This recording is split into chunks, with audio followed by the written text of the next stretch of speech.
So this was a big tier rank match I had. Mostly wanted to show this replay just for the end game, the Cipher lock situation.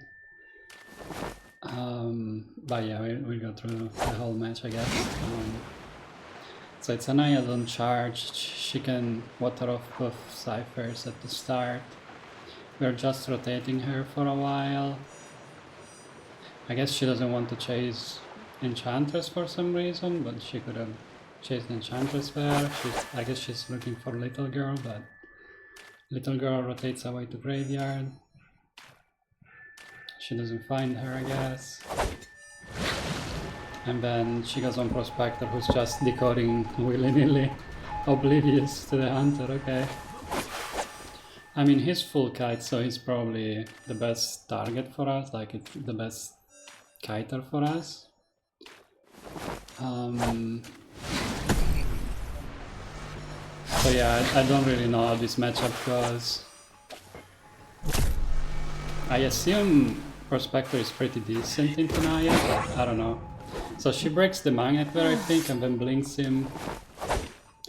Waters off the Little Girl's Cipher while chasing. And yeah, Prospector kind of dies to water here. It wasn't very good routing.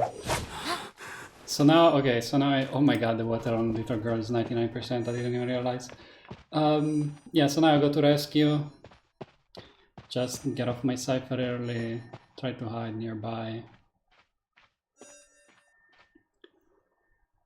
She starts creating the Abyss, so I don't want to take a water hit, so I just go in before she closes it.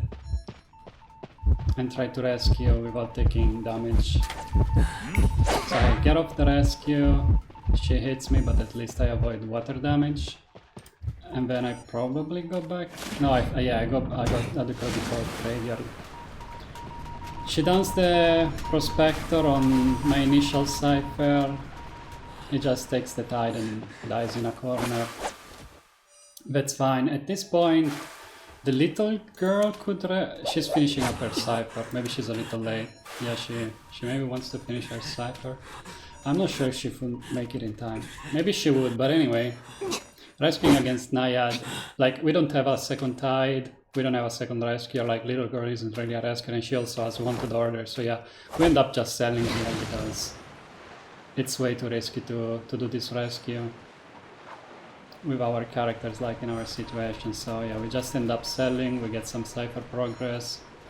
Naiad keeps camping, but no one's coming. I finish Graveyard, I believe. Yeah, she's camping, but no one's here. Little Girl wants to decode middle, so she's standing nearby. But Naiad waters it off. So okay, now I finish Graveyard, right? Now I finish Graveyard and we are on the last... Wait, okay, no it's not, wait, it's not yet. Okay, we are missing another Cipher, yeah, I'm gonna go finish, or someone's gonna go finish the Red Carpet Cipher. And then we're in the kind of Cipher lock situation. So anyway, she's chasing Enchantress who was decoding the Cipher. I think, oh yeah, she did a good stun to stop the harpoon, to stop the Abyss. Like, she stunned the Naiad when she was pulling back the harpoon, so the Abyss didn't get created.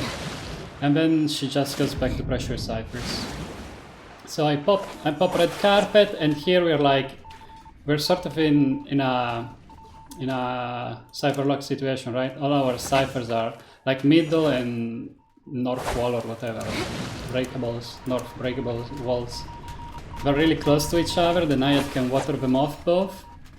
But here's what I mean by Cipher locking doesn't exist, because if you have good communication with your teammates, you can rubber band the Hunter and just get off your Cipher when the Hunter comes nearby to pressure it. Like right now, I touched my Cipher a little bit and then I get off. And the Naiad can't really do anything, she has to go back to the other Cipher, and then I tell, I don't know if I pinged, yeah I pinged it way too late anyway.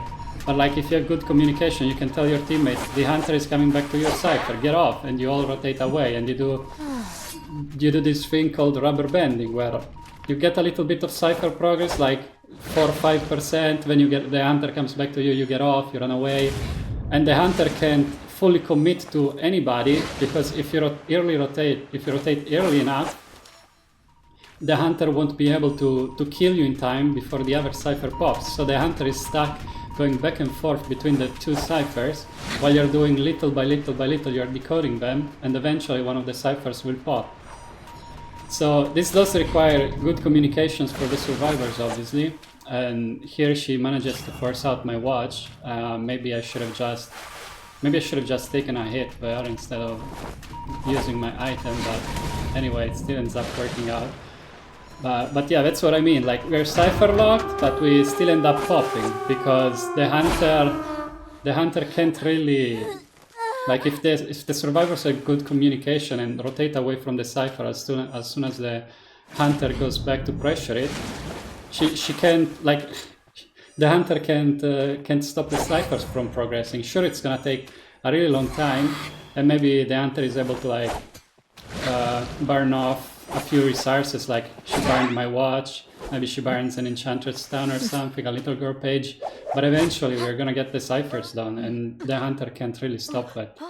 Unless it's some, I don't know, maybe some specific hunter can stop, like maybe Dream Witch, Ivy, stuff like that can probably kill you if you cipher lock yourself, but most hunters, even a Naiad who has good cipher pressure, she can water off both ciphers there.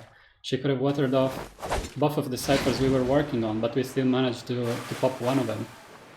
So, like, as long as you have good communication with your teammates and rotate away from the cipher when the hunter is coming for you and don't give them free hits, you can still manage to pop the cipher even in a quote-unquote cipher locking situation. So that's why most of the time I don't believe in cipher locking. I don't think it's real.